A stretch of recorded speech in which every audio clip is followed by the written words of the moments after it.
उसूलों पर जहां आज आओ टकराना जरूरी है। अगर जिंदा हो तो फिर जिंदा नजर आना जरूरी है, फिर जिंदा नजर आना जरूरी है। प्रेमचंद यादव अमर रहे, प्रेमचंद यादव अमर रहे। यादव भाई लोग एक साथ आवो, प्रेमचंद यादव के न्याय दिलावो, प्रेमचंद यादव के न्याय। ए भैया यादव भाई लोग एक साथ आवो, प्रेमचंद यादव के न्याय दिलावो। सब लोग टारगेट करे यादव के, पहला गलती न उनको रहे। अपने पवित्र तो सबके बुझाइल, छेड़ले के कौन जरूरत रहे। अपने पवित्र तो सबके बुझाइल, छेड़े के कौन जरूरत रहे। छेड़े के कौन जरूरत रहे।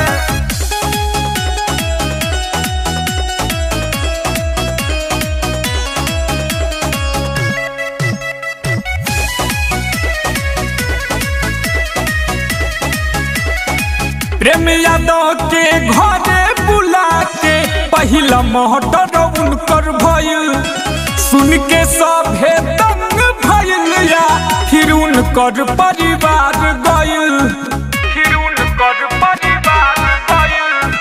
प्रेम यादव के घरे बुला के पहिला मोहटर उनकर भइल, सुन के सभे दंग भइल या फिर उनकर परिवार गइल।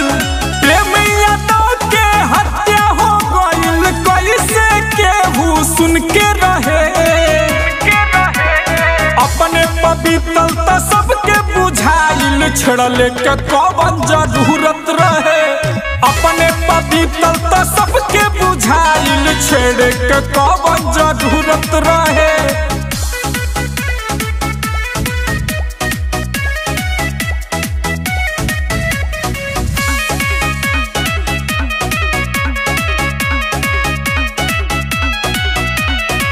करे लोग टारगेट घर दुआर के, मेहनत के उनकर कमाई रहे।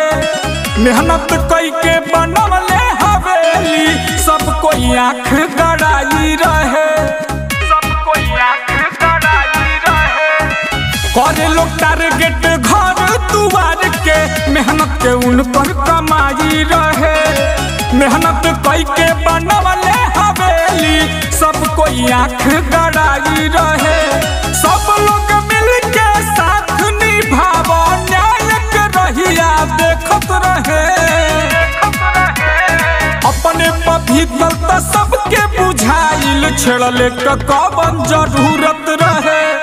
अपने पवित्र तो सबके बुझाइल, छेड़ले के कौन जरूरत रहे।